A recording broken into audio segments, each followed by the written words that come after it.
Time to Shine Today podcast Varsity Squad. This is Scott Ferguson. We're back with a 2.0 interview with somebody, again, I immensely respect, an author of his second book, now Sustain Your Game. And whether it's the page, the stage, or the mic, that's how my boy Alan always opens up his podcast. He's always on point. I had the privilege, again, of interviewing him back, I believe, is episode 264. And since then, he's authored his second book, Sustain Your Game, covering managing stress, avoiding stagnation, and beating burnout.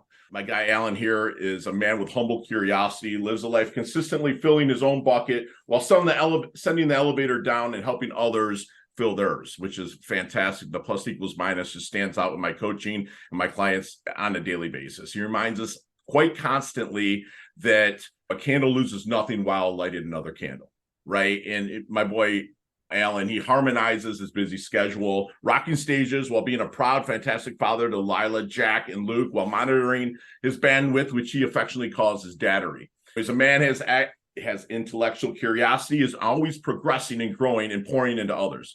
And he's a living adjective. Are you ready to get Steinated? So you ready to rock here, Alan? Thank you so much for coming back, brother. But I have to know, what is a superpower that you have? Well, before I tell you my superpower, that might be the most unique and original intro of all time. I got to take you on the road with me, man. That's awesome. I will open for you any day, brother. I'll tell you that, dude. You've got the gift of gab, and you've got some great vocabulary, so that was really cool. What's the superpower you got that really not that many people know about? I care. I actually care. I care about my work. I care about my craft. I care about those I serve. I care about certainly family and friends and those close to me, but I just care about people in general. I care about doing a good job. I care about putting out content that others find helpful. I care about showing up for a show like this, wanting to do the best I'm capable of, because I owe that to you and to your audience. And I respect you and your audience. So I think my superpower is simply that I care. I love it. I love it. And it just goes right along with kind of your outline and motto of how you've really authored both of your books, man. You give away a lot that a lot of people would charge for free in 264 pages or whatnot, right? And so, like, I really want to take people kind of through the book without making them want to grab it. And I'm going to have a 3-book giveaway, squad, if you wait to the end, where Time to Shine Today will send the books out to you. But like, we broke it down into managing stress, avoiding stagnation, and beating the burnout. With the managing stress, you mentioned meditation quite a bit throughout the book. And like you, I was a guy that rolled their eyes. I was like, no way, man. But now I'm not into consistently as many days as you have. But for the past, 16 months, I probably missed 12 days, I think, of a 10-minute meditation in the morning. I love Dr. Joe D, right? Like Dispenza. It just kind of gets me really ready to step into the future while staying present. What meditation are you using, Alan, to really level up and get your morning started the right way after you make your bed? After I make my bed, that's always number one. For close to 4 years, I used the Headspace app, and I used a guided meditation. Right. Been about a year since I've used it, and I actually don't do any guided meditations at present. I feel like I've gotten to the point where I can now kind of guide myself and sit in stillness several times throughout the day just to kind of recalibrate and check in. So one thing I've noticed, I've always been very intentional and very disciplined in my morning and my evening routines. But if you look over the last year, 3 years, 5 years, 10 years, what I actually do in my morning and evening routine constantly changes. And this is one of them. The last time we spoke, I was unbelievably religious about doing my Headspace meditation every day. Sure. And now not so much. Now I still value quietness. I still value stillness. I still value breath work and other meditative qualities, but I don't actually follow the app the way that I used to. And that's just part of the journey. I may get back to it at some point. No, I love that you said that. I mean, because you put the reps in and Headspace, it's like when you got your black belt in Tang Soo Do, right? It's like you put the reps in, right? And so it comes to the point now where, let's say you're working arm bars, you put the reps in, now you just kind of do them in your sleep, in a sense, right? So it became part of your process with that. Because I found that, like, one of the hardest things I ever had to do was my coach had me sit in a room, Alan, and by myself, no TV, no sleeping, no books, no nothing. And that was for 5 minutes. And that was probably the hardest thing earlier in my life that I've ever had to do, with being able to stay present with myself and really get to know myself, because I'm a Christian and God speaks to me through the silence. I believe silence is God's voice, and just really get into it. But no, I appreciate that you're able to level up your game to that, to be able to do it on your own and sit in stillness, because a lot of people can't, and including myself. I can do it, but it's still a challenge for me. And that's why I need that.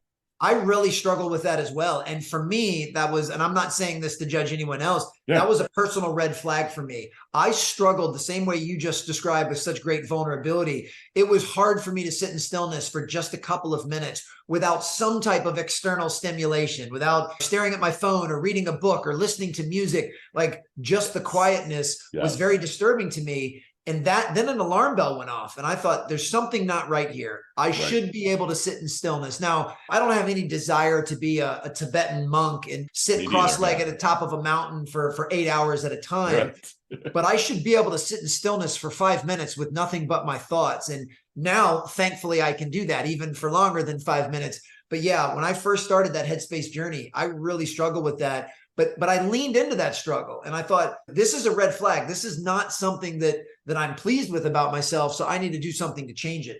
I love it. And that's transparent. And I really appreciate you sharing that as well. You mentioned that Stu Singer said that, because a lot of people have anxiety, and that's part of that leads to where meditation can help you with that, right? But he said that the replay, that the stress and anxiety live in the replay and the prequel. Can you unpack what he kind of meant by that? Because, I mean, you didn't really gloss over it because there was reading before and after, but I really wanted to dig in your thoughts on and what you were getting from Stu on that. Well, for the most part, with minimal exception, there's not very much stress in the actual present moment.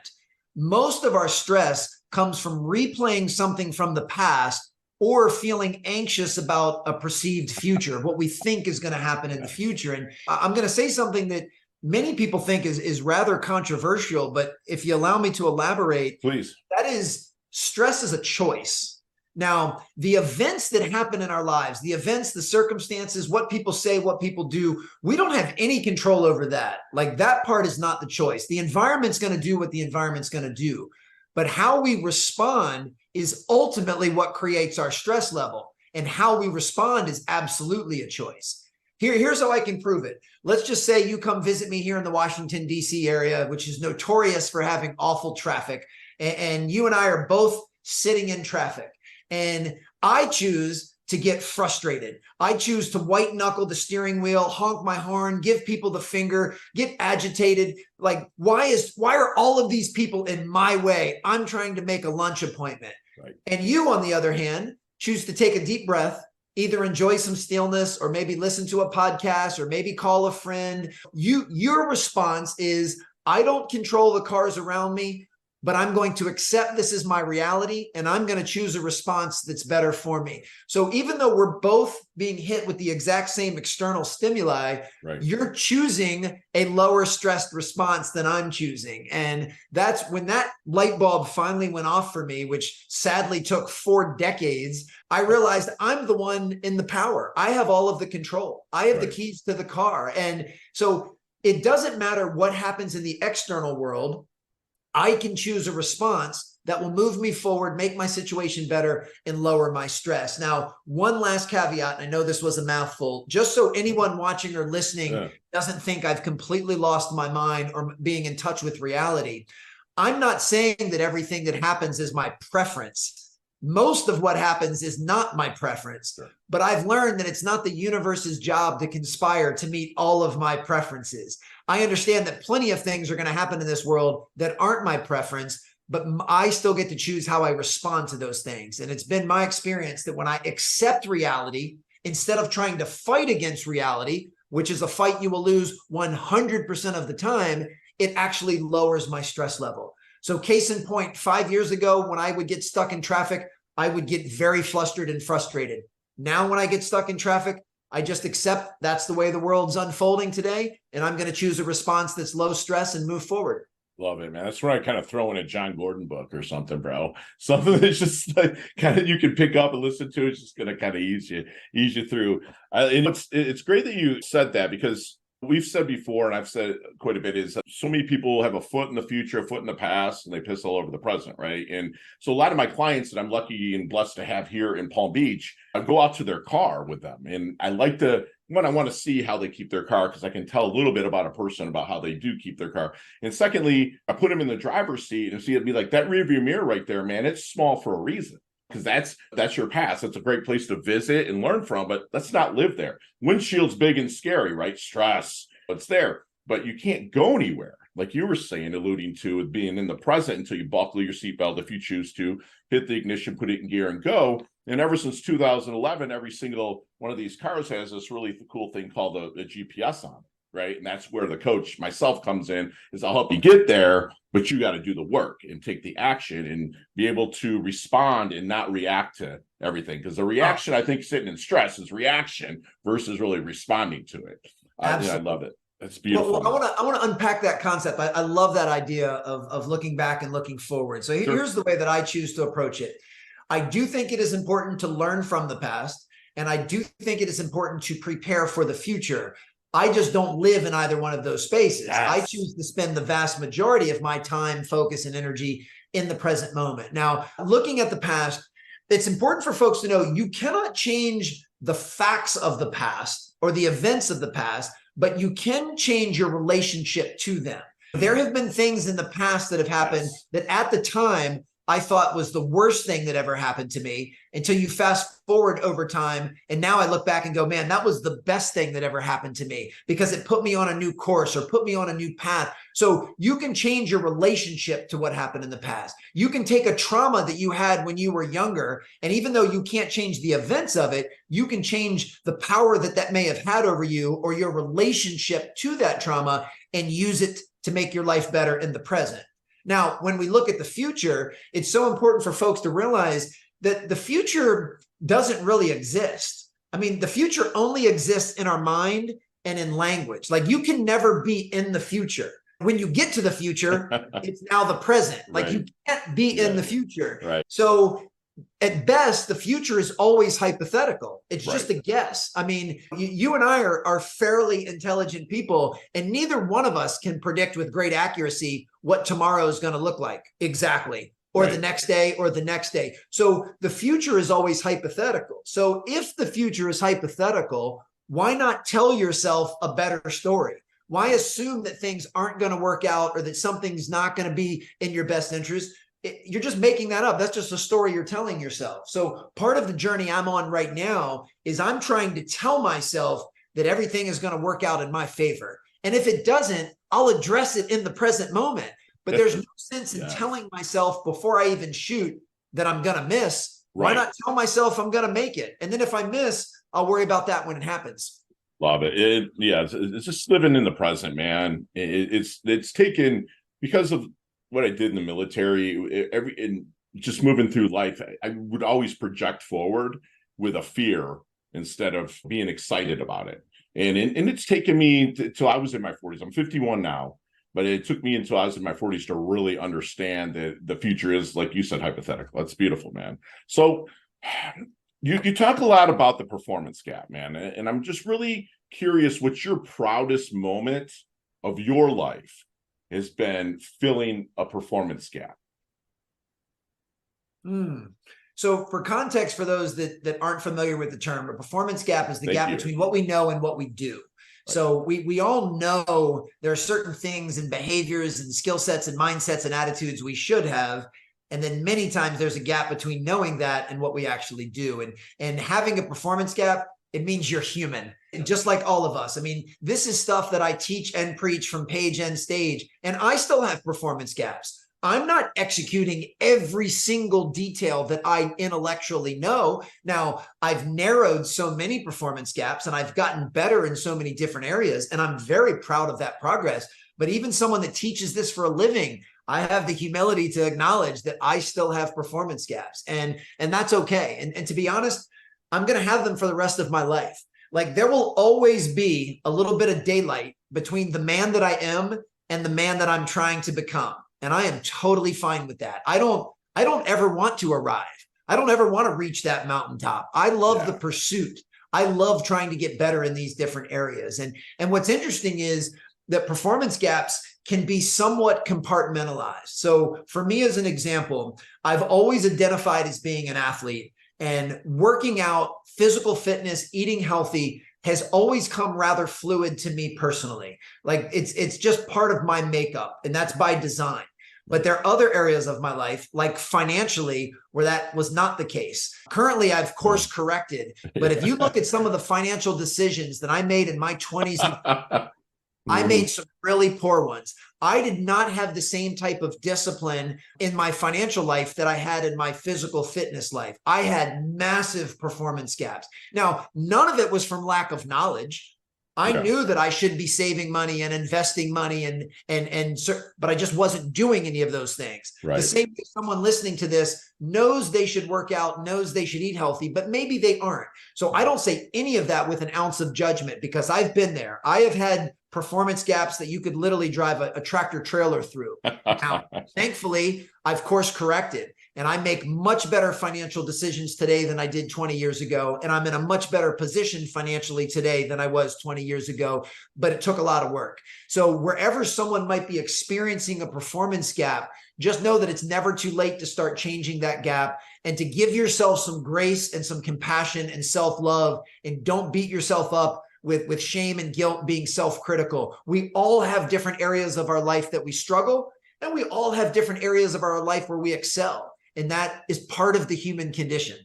I love that. You give yourself, like you say it quite a bit, grace and space, right?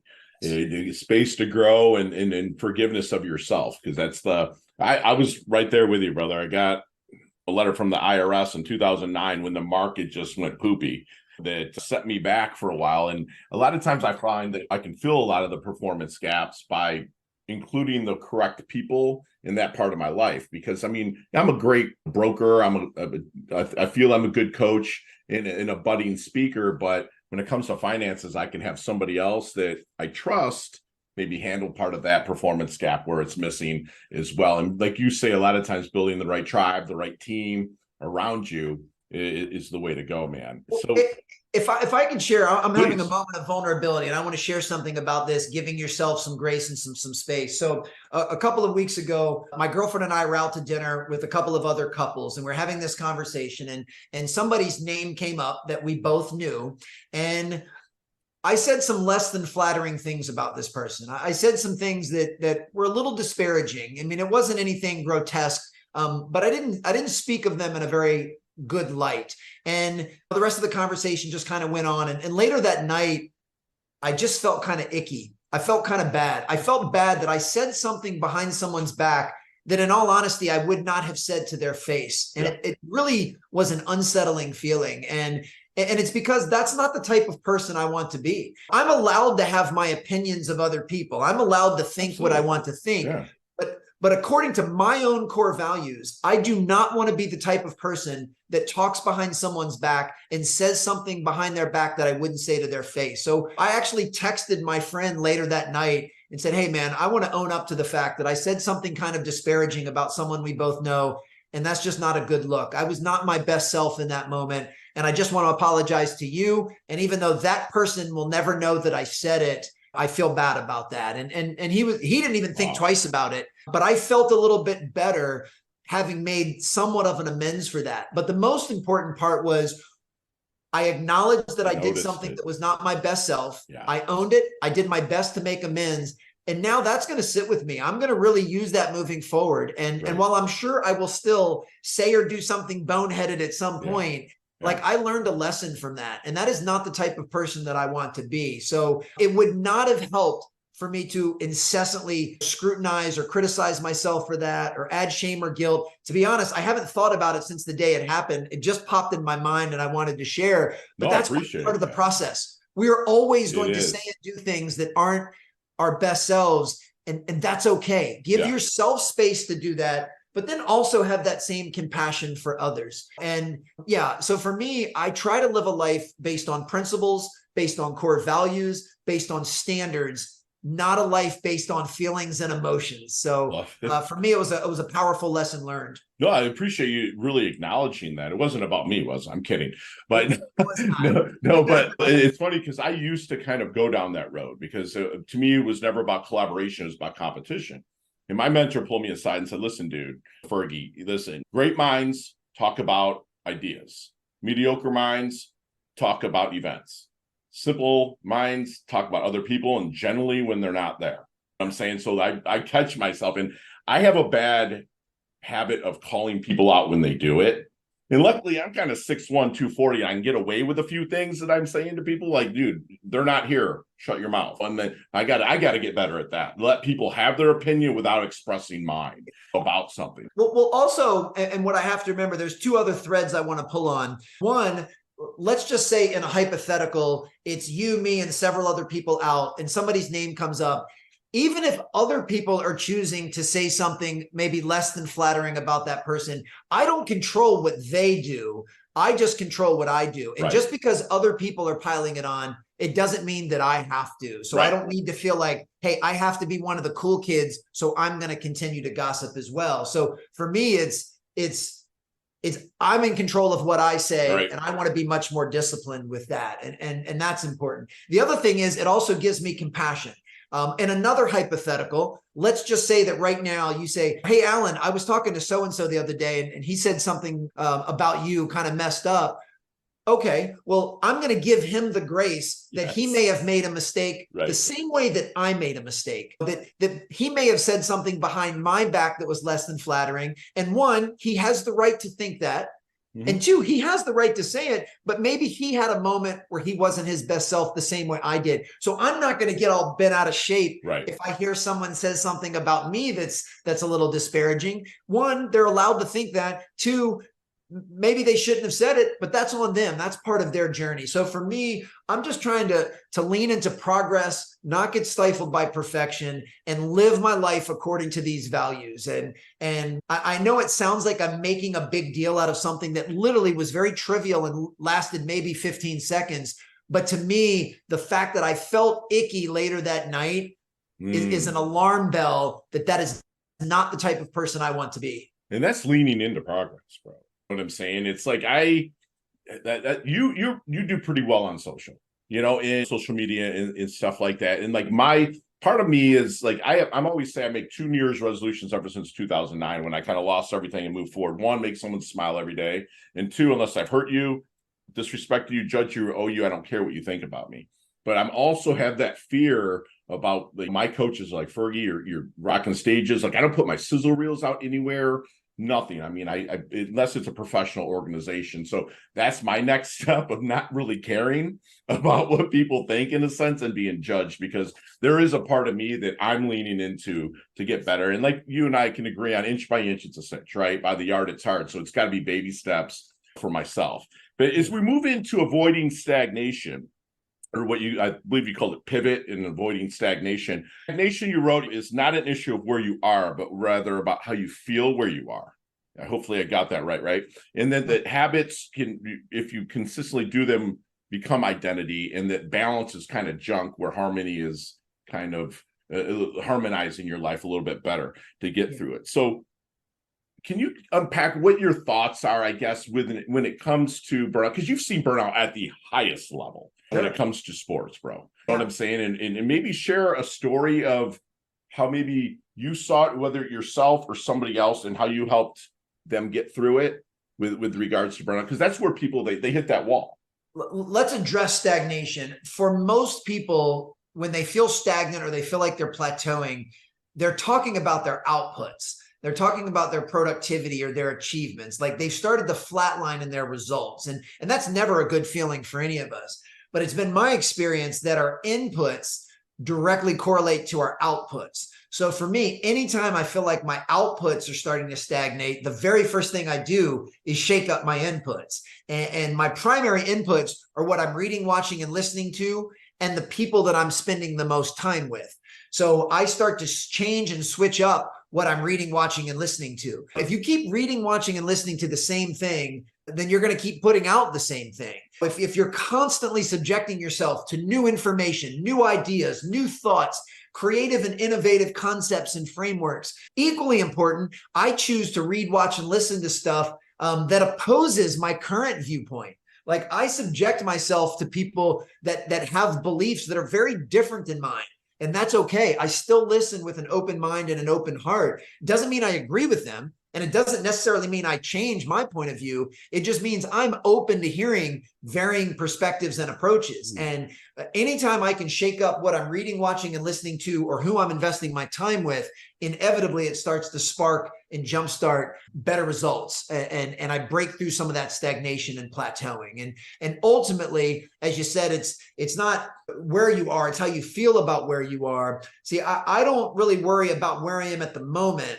I focus more on making sure I'm going in the right direction. And as long as my arrow is pointed forward or pointed up, whichever word you want to use, then I feel good about making progress. I feel good about knowing I'm a slightly better version of myself today than I was a year ago or 5 years ago or 10 years ago. And I choose to get much more inspired by that forward momentum and progress than get stifled by a lack of perfection, because I'm certainly far from perfect. So for me, it's all about making that progress. And even systematic incremental progress, by definition, means you aren't stagnating. I mean, you are getting better. Now, It might be inch by inch, like you said, but you are still getting better. And I think it's important to take notice of that. I love it. So let me ask you something. Like our good buddy Ed Milet says, you have your two mentals in things. You have your mental and then your environmental. How guarded are you with your environment, and how I want people to know it's someone like you, like Squad Allen's on the road a lot. He's a father to 3 fantastic children. They're into dance, boxing. I mean, across the plethora of things. Like, how do you keep your environment, lack of a better term, stable, something to where you're consistently, again, leaning into progress? When it comes to performance, environment is everything. And we have our physical environment, like the way you choose to set up your office or set up what's on your laptop or in your hotel room. But we also have our relational environment, the people we choose to hang out with. We have our mental and emotional environments, what we're reading, watching, and listening to and subjecting ourselves to. And I think if you were to ask me for a series of words that I would use to describe myself, and then certainly words that I would hope those that know me best would use to describe me, I think one of those words would be intentional. I am very intentional about most things in my life. I don't leave most things up to chance. Yeah. Now, with that, the downside is I love structure. I love routine. I am very predictable. I mean, I can become borderline robotic with my systems and processes. So I'm not saying it's the best way. It's a way that gives me comfort, but I'm very intentional about my environment. And for me, in most areas of my life, I identify as being somewhat of a minimalist. I mean, even if you were to walk around my apartment right now, I mean, it looks like I moved in 2 days ago, and that's not the case. Like, I have very few possessions by choice. In fact, most of the quote unquote clutter in my entire apartment where you're at, is behind me. To add some visual, visual aesthetics to those watching on video. But yeah, for me, I try to keep things very simple. Hence the reason I've got a neon sign that says Success Simplified. I believe complexity undermines execution. So for me, having a minimalist environment, only things that are required, only things that are necessary, only things that are meaningful, only things that are in alignment with what I'm trying to do, so they're in alignment with my systems and processes. That's really the only stuff that I have. Like, even my refrigerator, like, I go to Whole Foods every 2 or 3 days and I buy enough food to eat for 2 or 3 days. So if you catch me on the 3rd day and you look in my refrigerator, there's literally nothing in there, right? Because I have to go shopping again. But that's my preference. Once again, I'm not saying everyone's refrigerator should look like mine. Right. Everyone should work through whatever operating system works best for them. But for me, my environment, I am so intentional about being somewhat minimalistic in everything I do. But that's what works for me. I love it. I love it. See, I am, but Susan's not. Susan loves to have stuff everywhere. Me, I have my office, my man cave, whatnot. But we work it out together. And that's one thing that I love that woman for. But so your systems and processes, you're on the road probably 30 weeks a year sometimes with your speaking, if not more. So like, how does that change to avoid burnout and or stagnation? To like when you're traveling, do you have a process? Like, because you are very, like myself, very routine oriented, especially by beginning my day. I'm getting better at the end of my day. I'm working through your 3-2-1 that you've given us for my end of the day. But for your processes on your road, if anybody that's out there that's budding speaker, maybe you could pay it forward a little bit or send that elevator down and what you're doing to still look the way you do, the energy that you do while you're on the road this much. Well, for me, yes, I absolutely, systems and processes are what give me comfort. I love routine and I love structure. So I make sure that I can quickly figure out what things I have control over and what things I don't. So for example, I live here in the Washington, D.C. area. We have 3 primary airports. We have Reagan National in D.C., we have BWI, and we have Dulles, all of which are about the same distance from my place. I choose to fly Southwest because I'm loyal to that brand. They have plenty of flights. They're low cost. They're easy. I'm not big on flight status. Easy for me. BWI is a hub for Southwest. So as far as my routines and systems, I fly Southwest 90% of the time. So I'm very comfortable with their boarding process, with everything that you need to do for Southwest. I fly out of BWI 90% of the time.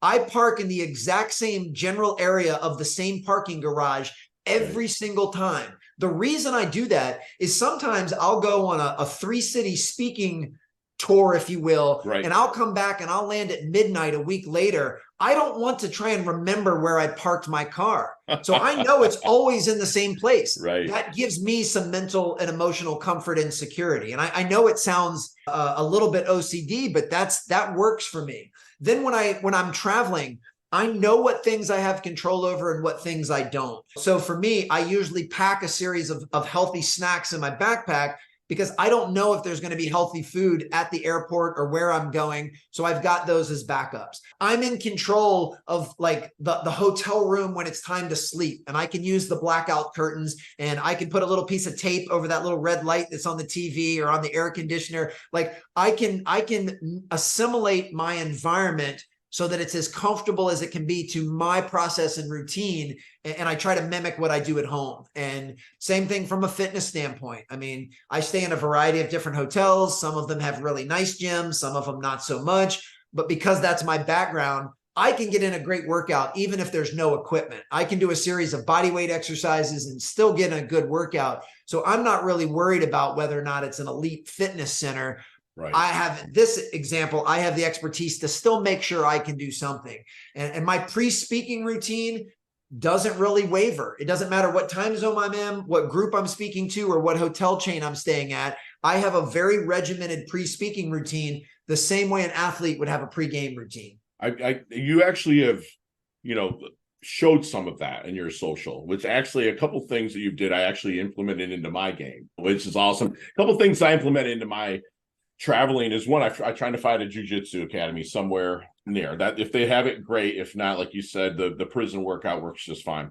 And also, I also find I'm big on rescuing dogs, huge on it.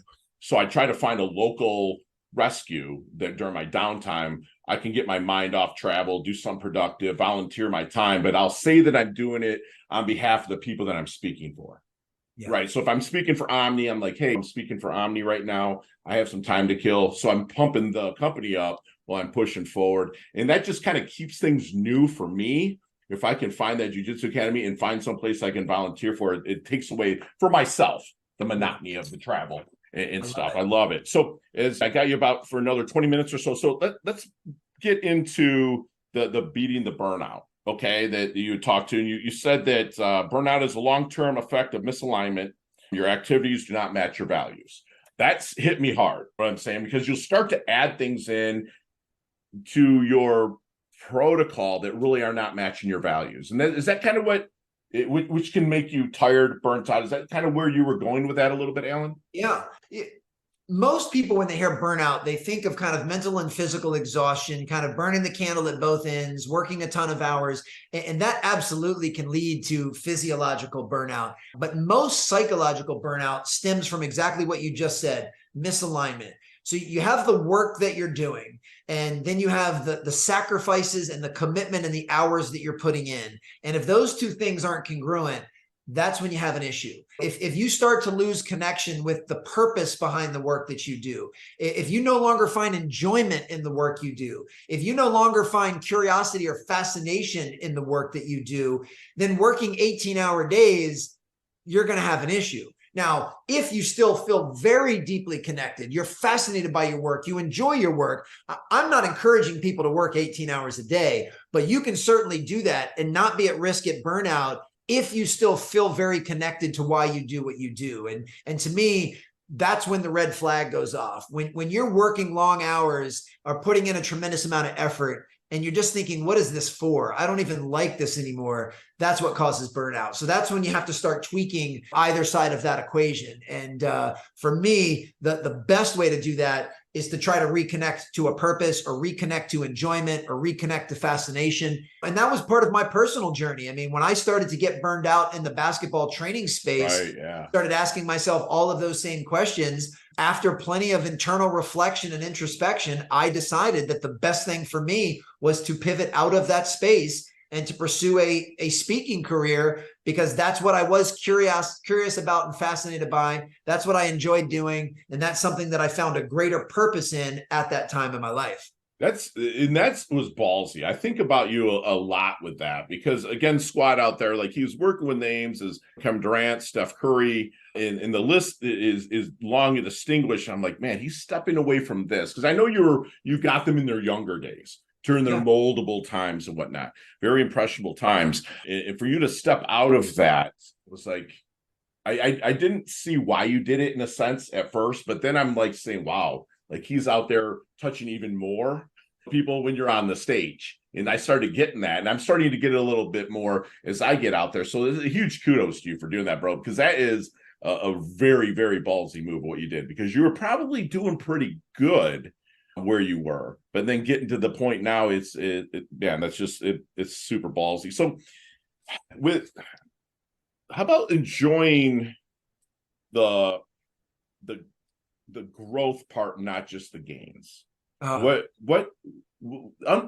could go on and on about that. Hell, man, I did like a 30-minute knowledge nugget podcast. So it was only supposed to be 7 minutes about enjoying the journey, right? But like, I want to get your take on really the process and the journey, and really enjoying that, and really finding the joy in that, Alan. I find that if you're tethered to results and you're tethered to outcomes, and that's the only joy that you get, life becomes very inconsistent. Life is going to ebb and flow. For me, it's about enjoying, and I know it sounds so cliche, it sounds almost hokey and corny, but it's enjoying the journey. It's enjoying the process. It's enjoying the pursuit. It's enjoying the work. See, I found that one of the keys to lasting fulfillment is just loving the work. And if you can learn to love the work, then you've already won in advance. Like whatever happens during the quote unquote game is almost irrelevant, because you love the practice. You love to work out. Same thing for me from a speaking standpoint. Like, yes, I love being on stage, and nothing fills my bucket more than sharing with an engaged audience and watching them smile, or watching them nod their head, or watching them look down to write down a note of something that I said. Like, it's the best feeling in the world. Huge. But that's not the only part that I love. Like, I love the craft. I love the work. I love the due diligence and the rehearsal and getting ready for those things. So I love the work so much that when I step on stage, that's just the cherry on top. Like that's my happiness and fulfillment in my vocation does not hinge on whether or not I get a standing ovation. It's nice to get one, and it feels good. Yeah. And I'd lie if I said I don't like the validation, but it's not required and I don't need it. So if you can learn to love the work, this is a conversation I have with my kids all the time. If you only like playing basketball games, this isn't going to be very long-term for you. You got to love the practices. You got to love the workouts. You got to love the film sessions. You got to love getting in the weight room. When you can learn to love all of the process, then the game just becomes a reward for all of the work that you've done. I love it. And I love that you shared in your book as well. Part of that process, that growth part, is watching comedians, watching people with their presentations, how the eye contact, like what you said, you try to focus on those 3 or 4 people out there that are locked into you. That kind of builds that confidence in a sense while you're up there, man. So What is your definition then, Alan, of a life well lived? It's living in alignment with your core values. It's staying connected to a purpose greater than yourself. It's doing things you enjoy with people you enjoy. It's kind of a culmination of all of those things. I mean, it's deciding what winning or success looks like to you. Don't let anyone else define that for you. And then enjoying the pursuit of that, whatever that may be. I mean, it's easy to fall victim to saying success means having a certain amount in your bank account. Success means living in a certain house. Success means having a certain number of followers. And for some people, that can be their definition of success. Sure. That doesn't for me. That doesn't matter to me. But what's most important is there's not just one definition of success, at least in my framework. I think everyone needs to decide for themselves, what would I consider a life well lived? And do I enjoy the pursuit of that, the process of that? And for me, a helpful exercise is fast forwarding and saying, okay, let's just imagine I'm 95 years old. I'm on the last little bit of my life. Looking back, what would I have considered a life well lived? Like when you're 95, what things do you think? Dude, that's like my last question to you, bro. Yeah, well, I think that's a really is to be able to look backwards, because when you're in your 20s and even your 30s, you don't necessarily have that length of time as perspective. But I'm knocking on the door of 50. I'll be 48 in January, so I'm approaching what I consider to be the halftime of my life. Right. I want to make sure that I've lived a great first half. Yeah. But I want to take all of the lessons that I've learned in this first half and apply them to the second half, because I want my next 50 to be way better than my first 50. I love it. And like people will ask me, what is your definition of success? When I honestly believe it's living a life of options and not obligations, really doing what you love in the service of people that love what you do. That's and getting freaking paid for it. Like you said, that's nice. Getting the standing ovations, beautiful, fantastic. Sure. But that's something I was going with you. Let's do this quickly. 3 things that Alan can't live without. Let's take out family, food, water. What's 3 kind of, and they could be materialistic. I don't care. 3 things that you're really locked into, that you really feel like, of course you can live without them, Al, but that you feel that metaphorically you can't.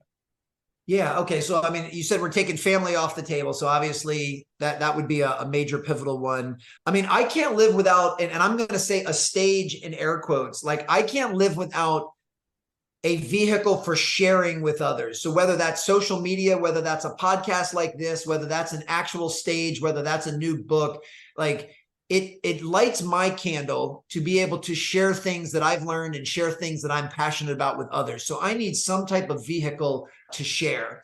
Similarly, I need some type of vehicle to connect with others. Now, what a lot of people don't know about me is I identify as being heavily introverted. Like I love people. I love being around people, but it drains my battery. So I love alone time. I love solitude. I love being by myself.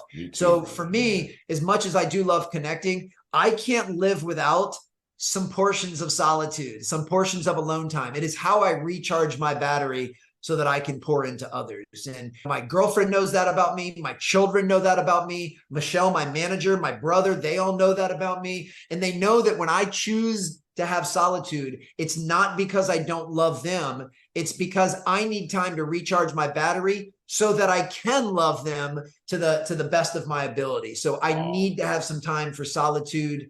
And a third, this is going to sound almost insane coming from a motivational speaker, but I need I'll just call it Netflix. And the reason being, there's a couple reasons. One, I am so fascinated by cinematography, by directing, by acting, by writing. So when I binge a show, I just recently watched all 8 episodes, all seasons of Suits. I don't just watch it for my own entertainment. I watch it because I love the craft. I'm so curious to how that whole thing gets put together. I have so much admiration and respect for directors and actors and costume designers and the people that write the score. Like it's the ultimate team sport. So I actually spend more time watching shows than your traditional motivational speakers, because they all tell you you should be climbing a mountain backwards or you should be doing jumping jacks. No, there's nothing wrong with sitting down and doing something that intellectually stimulates you. Thank you For me, thank you. Netflix allows me to turn off my brain, and it allows me to do something that I'm very intellectually curious about. Right. So I will say those three things. And I know That's that last beautiful, Alan. sounds weird, saying I don't want to live without Netflix, but that's the reason behind it. Love it. I love it. And I'm the same way. I kind of affectionately call it like dumbing my day down at the end. I do give myself some time, and Suits is a fantastic show. But yeah, it was a lot of fun, especially how Harvey met Mike. So good times, man. So last question, brother. 65-year-old Alan still thinking the same way as he did back in episode 264? So my present outlook is very similar to what I shared then as far as that framework. But the cool thing is I have the humility to acknowledge that the 65-year-old Alan will be way wiser than the current version of Alan. And that's okay. The current version of Alan is way wiser than the 25-year-old version of Alan. That's the natural unfolding process. That's the way that it should be. So I'm excited to see what the 55 and then 65-year-old version of Alan is doing at the time, thinking at the time. I know that there are current operating systems, beliefs, and habits that I have right now at this day that I will not have 20 years from now, because I will have grown. I will have evolved. I will have untethered from things. And that is okay. I am great with that process. I love that pursuit.